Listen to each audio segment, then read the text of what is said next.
कि इस बार वो बहुजन समाज पार्टी को 2027 में वोट दें।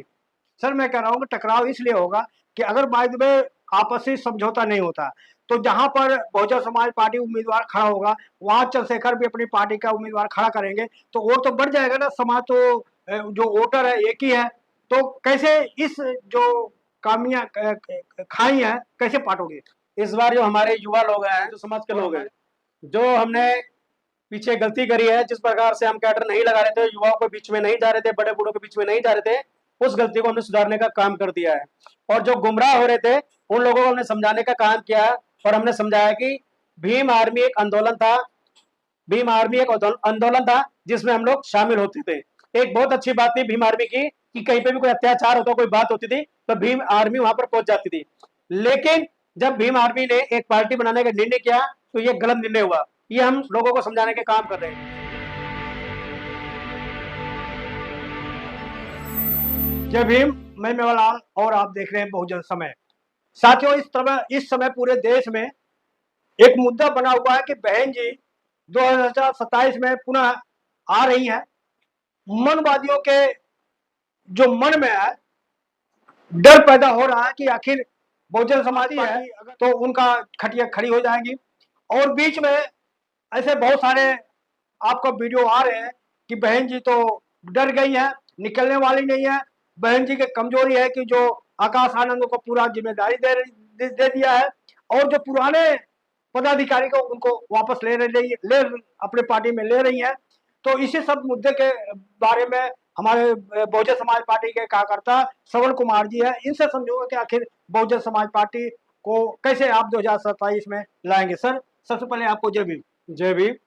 सर मेरा आपसे पहला सवाल है, क्या बहन जी और चंद्रशेखर जी के आपसी टकराव से समाज में टकराव बढ़ेगा या मनवादी को मुंहतोड़ जवाब मिलेगा? देखिए, चंद्रशेखर और बहन जी में क्या टकराव है? कोई टकराव नहीं है। चंद्रशेखर भी समाज की बात करते हैं और बहन जी तो ही समाज की। मनुवादियों को जवाब 2027 में बहुजन समाज पार्टी देगी, ना कि चंद्रशेखर आजाद से मैं निवेदन करना चाहूंगा कि वह अपने अंदर जाके और सोचे समझे कि हमें बहुजन समाज पार्टी का साथ देना चाहिए। वाकई में अगर वो समाज की बात जानते हैं, दुख दर्द जानते हैं, मानते हैं कि मेरे को समाज को आगे बढ़ाना है और उनके दुख दर्द को दूर करना है, इनकी समस्याओं का समाधान करना है, तो मैं बहुजन समाज पार्टी के लिए अपील करूंगा कि इस बार वो बहुजन समाज पार्टी को 2027 में वोट दें। सर मैं कह रहा हूँ कि टकराव इसलिए होगा कि अगर बाद में आपसी समझौता नहीं होता तो जहां पर बहुजन समाज पार्टी उम्मीदवार खड़ा होगा वहां चंद्रशेखर भी अपनी पार्टी का उम्मीदवार खड़ा करेंगे तो वोट तो बढ़ जाएगा ना। समाज तो जो वोटर है एक ही है, तो कैसे इस जो कामियां खाई है कैसे पाटोगे? इस बार जो हमारे युवा लोग हैं और हमारे बहुजन समाज के लोग हैं, जो हमने पीछे गलती करी है, जिस प्रकार से हम कैडर नहीं लगा रहे थे, युवाओं के बीच में नहीं जा रहे थे, बड़े बूढ़ों के बीच में नहीं जा रहे थे, उस गलती को हमने सुधारने का काम कर दिया है। और जो गुमराह हो रहे थे उन लोगों को हमने समझाने का हमने समझाया कि भीम आर्मी एक आंदोलन था, भीम आर्मी एक आंदोलन था जिसमें हम लोग शामिल होते थे। एक बहुत अच्छी बात थी भीम आर्मी की कि कहीं पे भी कोई अत्याचार होता, कोई बात होती थी तो भीम आर्मी वहां पर पहुंच जाती थी। लेकिन जब भीम आर्मी ने एक पार्टी बनाने का निर्णय किया तो ये गलत निर्णय हुआ। ये हम लोगों को समझाने के काम। कोई व्यक्ति अपने समाज की बात करना चाहता है, बात रखना चाहता है, उनके दुख दर्द में शामिल होना चाहता है, उनकी समस्याओं को समाप्त करना चाहता है, और वो समस्या जब खत्म होती है जब हमारी कोई अपनी पार्टी होती है, अपनी सत्ता में होते हैं। यदि हम वाकई में अपने लोगों की समस्याओं का समाधान करना चाहते हैं तो हमारी एक ही राष्ट्रीय पार्टी है, वह बहुजन समाज पार्टी। तो ये हम लोगों को समझा रहे हैं, देखो हमारी राष्ट्रीय पार्टी है भीम आर्मी के, जो द्वारा उन्होंने एएसपी पार्टी बनाई है वह पार्टी को बहुत गलत है। उस पार्टी के अंदर लोगों को गुमराह किया जा रहा है। एक व्यक्ति क्या पूरे समाज के अंदर हमारे समाज की बात रखता है, ये अच्छी बात है, लेकिन क्या पूरे समाज को भला कर सकता है? नहीं कर सकता। इसलिए हम लोगों को समझा रहे हैं कि आपको बहुजन समाज पार्टी को आगे बढ़ाना है। जब बहन जी पूरे बहुमत से उत्तर प्रदेश में थी तो उन्होंने सभी समाज के, अपने समाज के सभी लोगों को अपने एक साथ लेकर के उनकी समस्याएं सुनी, अधिकारी खड़े होकर के उनकी बात सुनते थे और जो लोग उनके सामने आते थे, न्याय की बात करते थे, बहन जी उनको न्याय दिलाने का काम भी किया है। इसलिए हमने लोगों से अपील की है कि आप बहन जी का शासन देखें जब बहन जी ने आपकी सभी समस्याओं का समाधान किया है। तो ये बात लोगों के समझ में आने लगी है। यदि हमारे देश में अगर हमें अपनी समस्या का समाधान करना है, अगर हमें स्टेट लेवल की बात करनी है तो सीएम हमारा अपना होना चाहिए। तो उत्तर प्रदेश के अंदर जो 2027 चुनाव आ रहे हैं वो लोग बहन जी को सीएम बनाने की तैयारी कर रहे हैं। सर मैं आपसे जानना चाहता हूँ, बीएसपी एक राजनीतिक पार्टी है तो क्या समाज में बीएसपी के अलावा एक बड़ा आंदोलन की जरूरत नहीं है, सामाजिक आंदोलन? नहीं, बीएसपी आंदोलन करते करते तो काफी आगे तक पहुंच गई। बीएसपी को मालूम है कि आंदोलन करने से कुछ नहीं होगा, लोगों को समझाने से होगा। अगर आज हम रोड पे उतर जाए 100, 200, 500, 1000 आदमी लेकर के, तो क्या उससे लोगों में मैसेज आएगा? लेकिन वही बात यदि हम घर घर में जाकर के लोगों को समझाने का काम करें, नए युवा युवती, नए हमारे बच्चे हैं, लड़कियां हैं, युवक हैं। आप सवाल नहीं समझ पाए। मेरा ये सवाल है सर, बहुजन समाज पार्टी राजनीतिक पार्टी है जी, वो राजनीति करती है, ठीक है, जी। लेकिन मनोहर काशीराम ने कहा कि आपको राजनीतिक चले न चले लेकिन सामाजिक आंदोलन रुकना नहीं चाहिए। जी। तो मैं उसी आधार पर कर रहा कि बहुजन समाज पार्टी अपना कार्य करे, राजनीति करे, लेकिन उससे हटकर, बीएसपी से हटकर एक सामाजिक आंदोलन की जरूरत है कि नहीं है? ये बिल्कुल है। अब कहीं पर ऐसी कोई बात होती है तो बहुजन समाज पार्टी के जो पदाधिकारी हैं, जो कार्यकर्ता हैं, जो इस बात को समझते हैं, कहीं पे भी कोई बात होती है वहां पर जाते हैं। पार्टी के नाते नहीं जाते, आंदोलन के नाते जाते हैं कि ये हमारा भाईचारा हमारे समाज के है, तो वहां पर खड़े रहते हैं हम। इसका सीधा सीधा उदाहरण हरियाणा में भी आपने देखा होगा, हरियाणा में गए थे, उत्तर प्रदेश में आपने देखा होगा, वहां पे भी गए थे। सर, भ्रष्टाचार, जातिवाद और भूकंप से क्या मायावती के जी के पास खाका तैयार है जिसे वो इसको खत्म करने के लिए आगे प्लान है? बिल्कुल प्लान है, पहले भी प्लान थे जब वो पूरे बहुमत में थी, अब भी उनके पास प्लान है। जब वो सत्ता में आ जाएंगी, जब सीएम की शपथ लेंगे, उसके बाद देख रहे हैं उनके पास कितने प्लान है। यह इंडिया गठबंधन के पास है? नहीं, उनकी हमें तो पता नहीं, हमें तो अपनी पार्टी के अपनी बेंच में विश्वास है कि उनकी जैसी सोच किसी के पास नहीं है। क्योंकि अभी तक का रिकॉर्ड है, जब से भारत देश आजाद हुआ है, जितने काम बहुजन समाज पार्टी की सीएम बहन मायावती ने उत्तर प्रदेश में कराए हैं, किसी सरकार ने नहीं कराया। हमें तो इतना पता है, और आने वाले टाइम पे भी वो इसको डबल करके दिखाएंगे। सर, मैं आपसे समझना चाह रहा हूँ, क्रीमी लेयर का परिभाषा क्या है? क्या ब्राह्मण बनाम बहुजन विभाजन है? क्या है क्रीमी लेयर आपके नजर में? नहीं, ब्राह्मण देखो, हमारे ब्राह्मणों से लड़ा नहीं है, ब्राह्मण नीतियों से है।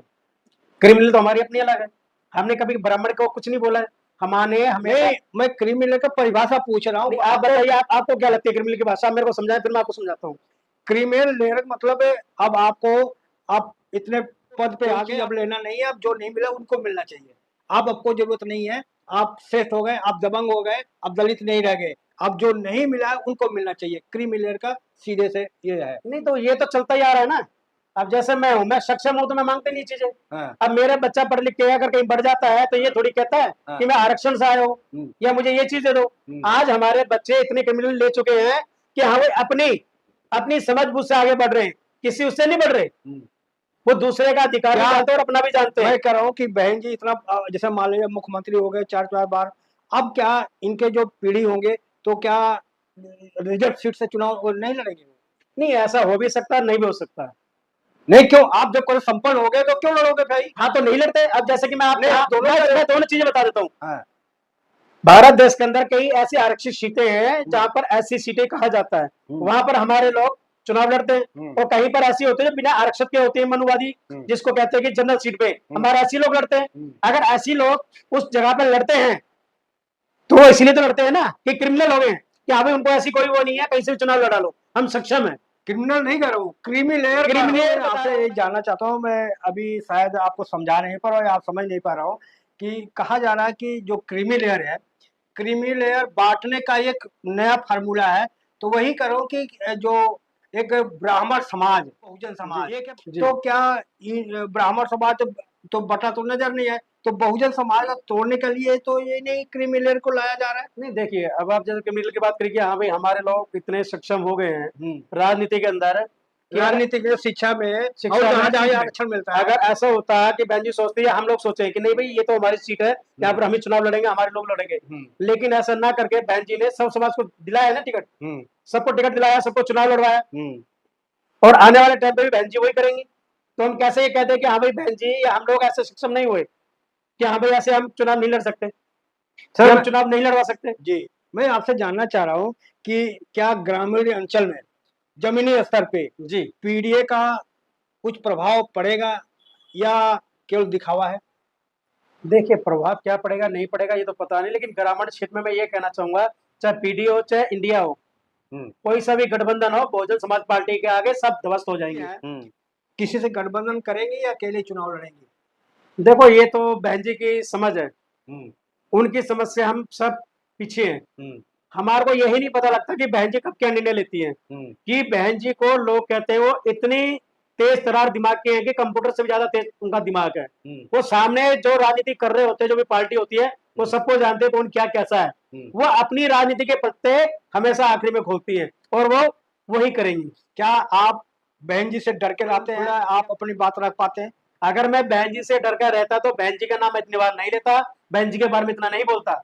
बहन जी हमारी बहन जी है, वो हमारी राष्ट्रीय नेता है, मैं उनका आदर करता हूं और बहन जी भी अपने कार्यकर्ताओं को मान सम्मान करती है। वो कोई इतनी वो नहीं है कि लोग जैसे लोगों को बोलते हैं ना, हाँ भाई इनसे तो बात करते हुए डर लगता है, इनके सामने तो बोलते हुए भी हमारे को डर लगता है। मैं नहीं मानता। मेरी बहन जी से कई बार मुलाकात हुई है और मैंने बहन जी से बातचीत भी की है, और जो बात होती है मैं बहन जी को बता भी देता हूँ और बहन जी मेरे को शाबाशी भी देती है।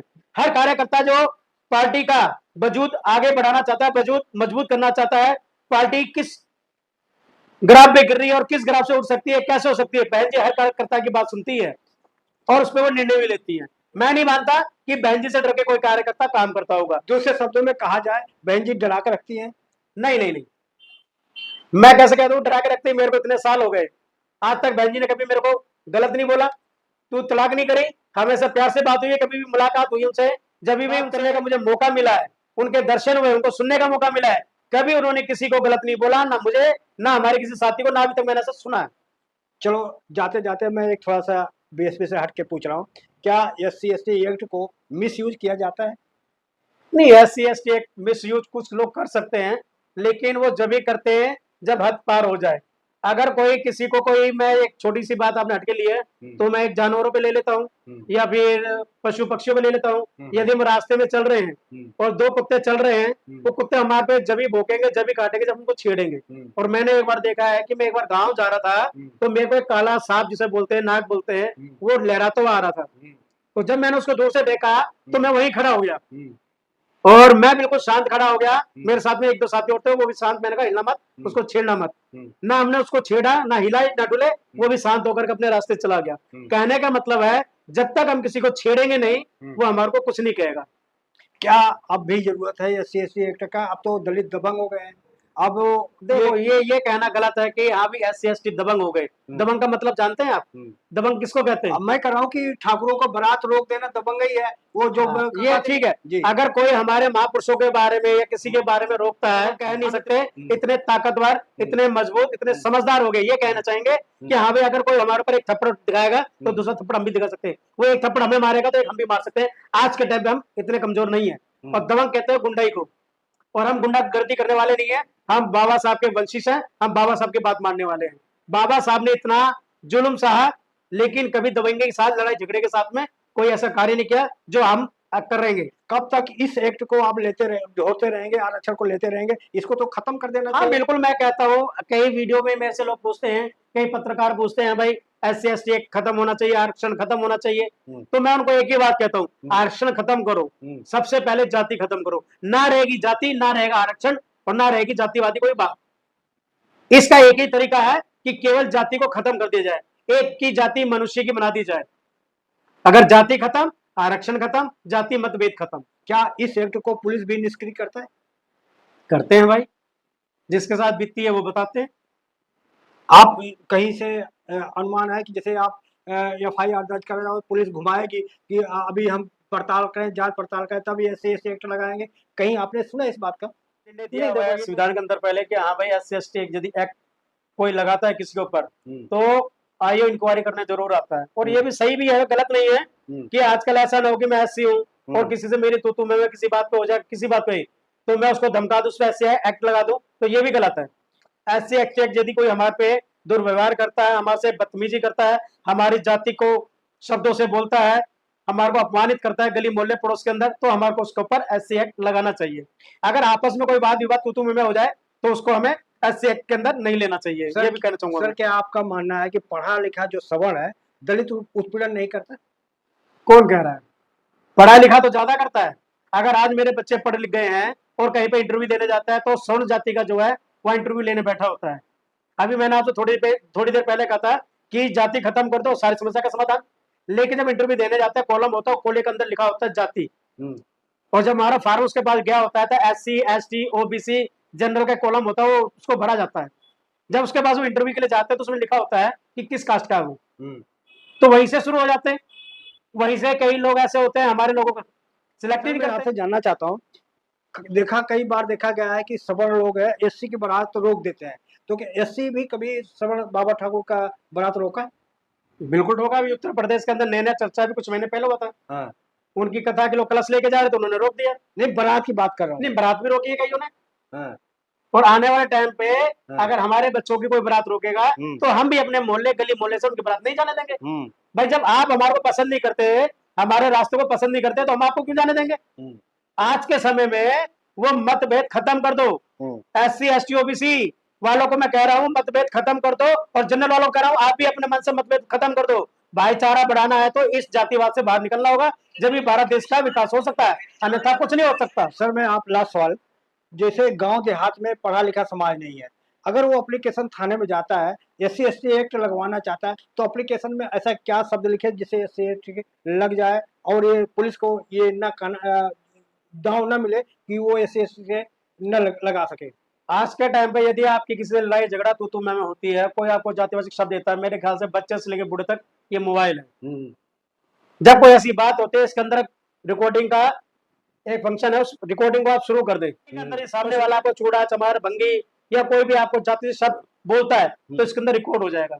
अब पुलिस वाले या कोई आपको गुमराह करते हैं, नहीं भाई इंक्वायरी करेंगे, ये करेंगे, हमारे पे प्रूफ नहीं है, तो इसके अंदर वो रिकॉर्ड होगा, उसको आप दिखाएं और तुरंत आपकी FIR होगी। क्योंकि बिगैर प्रूफ के वो भी FIR नहीं करते, क्योंकि कानून के अंदर बाबा साहब ने लिखा हुआ है संविधान के अंदर। जी, तो धन्यवाद। तो साथियों देख सकते हैं कि मैं आपको अच्छी जानकारी देने के लिए ये वीडियो बना रहा हूँ, और लगता है कि हमारी बातचीत आपको अच्छा लगा होगा। आप प्रतिक्रिया में जरूर बताएं आप कहाँ देख रहे हैं, और लास्ट में आपसे एक अपील है कि हमारे चैनल को सब्सक्राइब करें, लाइक करें, कमेंट करें। धन्यवाद। मैं मेवालाल, भोजन समय, दिल्ली।